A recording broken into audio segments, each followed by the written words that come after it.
जनगणना भारतको जनसङ्ख्या र घर परिवारको आधिकारिक अभिलेख अब डिजिटल युगमा प्रवेश गर्दैछ। सिक्किममा जनगणना 2027को पहिलो चरण आगामी 16 अप्रेलदेखि 15 मे 2026सम्म सञ्चालन हुनेछ।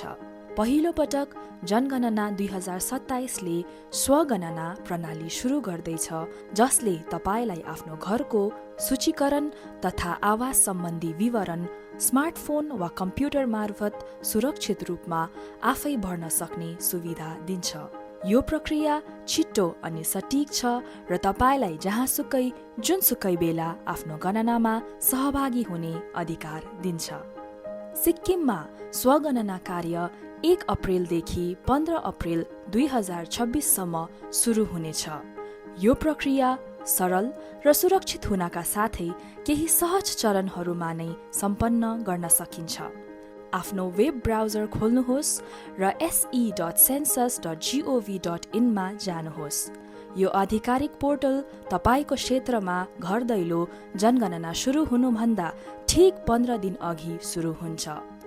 तपाईको फर्म अङ्ग्रेजी, हिन्दी वा 14 वटा क्षेत्रीय भाषामध्ये कुनै एकमा भर्न सक्नुहुन्छ। अर्को चरण सुरक्षित प्रमाणीकरणको हो। आफ्नो राज्यको नाम सिक्किम चयन गर्नुहोस्। परिवारका प्रमुखको नाम र आफ्नो मोबाइल नम्बर हाल्नुहोस्। तपाईको फोनमा ओटिपी आउनेछ। त्यसलाई प्रयोग गरेर सुरक्षित रूपमा लगइन गर्नुहोस्। त्यसपछि ड्रपडाउन मेन्यु प्रयोग गरेर आफ्नो प्रशासनिक स्थान छान्नुहोस्, जिल्ला, उपजिल्ला, सहर वा गाउँ। यदि तपाईँ सहरी क्षेत्रमा बस्नुहुन्छ भने आफ्नो वार्ड र गणना ब्लक पनि चयन गर्नुहोस्। आफ्नो घर नम्बर र सडकको नाम लेख्नका लागि थप वैकल्पिक फिल्डहरू पनि उपलब्ध छन्। त्यसपछि इन्टरेक्टिभ जियो ट्यागिङ चरण हुन्छ। तपाईको स्क्रिनमा म्याप देखिनेछ। स्क्रिनमा देखिएको रातो मार्करलाई आफ्नो घर भएको स्थानमा राख्नुहोस्, ताकि सिस्टमले तपाईको घरको सही ल्याटिट्युड र लङ्गिट्युड टिप्न सकोस्।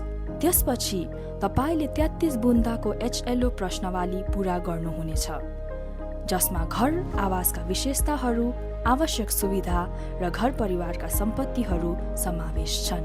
केही विवरणहरू पहिले नै भरिएका हुन सक्छन् वा गणनाकर्ताले मात्र भर्न मिल्ने हुन्छ।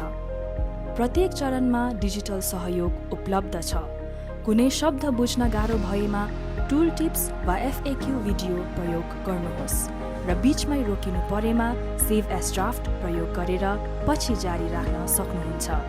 सबमिट गर्नु अघि आफ्नो विवरण जाँच गर्नुहोस्। प्रिभ्यू बटनले स्वत जाँच गर्छ र छुटेका वा गलत विवरणहरू रातो रङमा देखाउँछ। त्यसपछि ब्याक एन्ड करेक्ट बटन प्रयोग गरेर सुधार गर्न सक्नुहुन्छ। सबै ठिक भएपछि फाइनल सबमिटमा क्लिक गर्नुहोस्। सबमिट गरेपछि एउटा युनिक सेल्फ एन्युमरेसन रेफरेन्स आइडी स्क्रिनमा देखिनेछ र तपाईको फोनमा SMS मार्फत पनि पठाइनेछ। यस आइडीलाई सुरक्षित राख्नुहोस्। यो तपाईको डिजिटल रसिद हो।